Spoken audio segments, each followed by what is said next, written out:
Bonjour, dans ce tutoriel, nous allons découvrir ensemble la saisie vocale dans Word. Pour cela, vous avez besoin d'un navigateur. Donc dans votre navigateur, vous tapez OneDrive au niveau de votre barre d'adresse. Il va vous demander quel est votre identifiant. Alors c'est votre adresse mail, celle que vous avez. Ici, vous voyez que moi je suis connecté, donc j'ai pas besoin de me déconnecter. Mais vous voyez, si je me déconnecte, vous allez tomber sur une page où il va falloir vous identifier.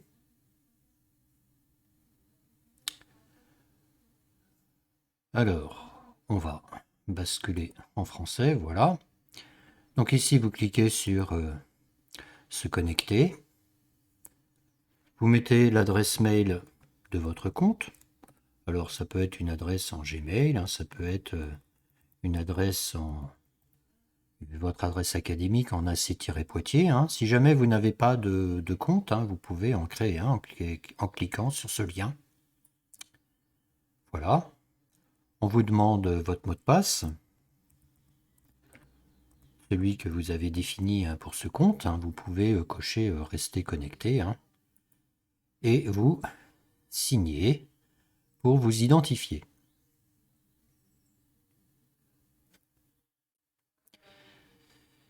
Donc, eh bien, pour démarrer un document Word, vous cliquez sur Nouveau, Document Word.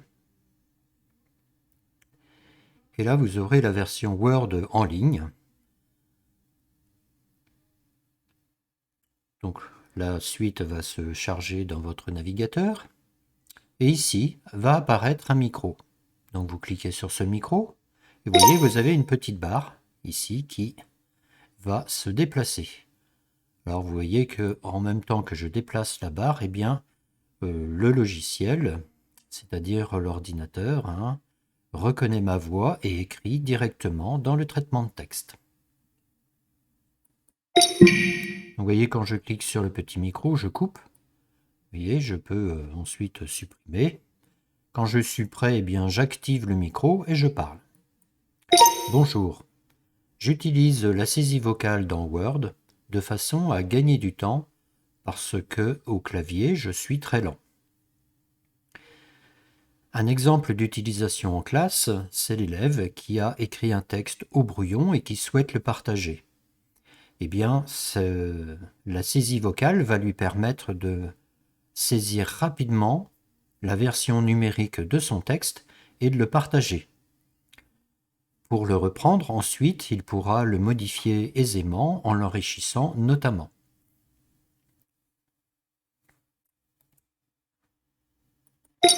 Donc vous voyez qu'ici j'ai cliqué sur le micro pour l'arrêter, parce que sans ça, si vous parlez, eh bien, il va continuer à saisir ce que vous dites.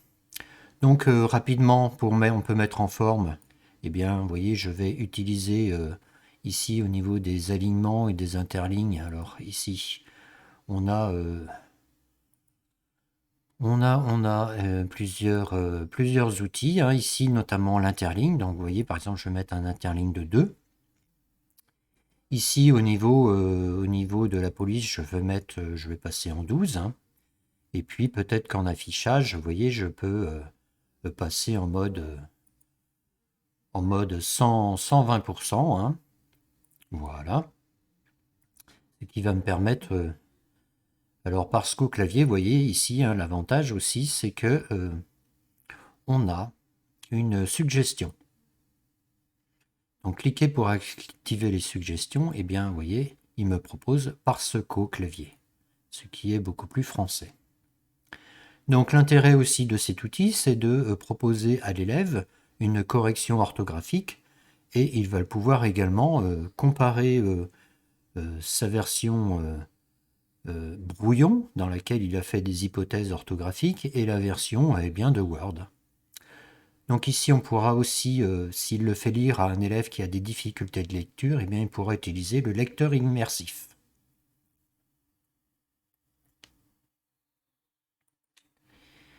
Donc si on résume ce qu'on a appris sur la saisie vocale dans Word, eh bien, il vous faut un compte OneDrive. Donc si vous n'en avez pas, vous pouvez en créer un.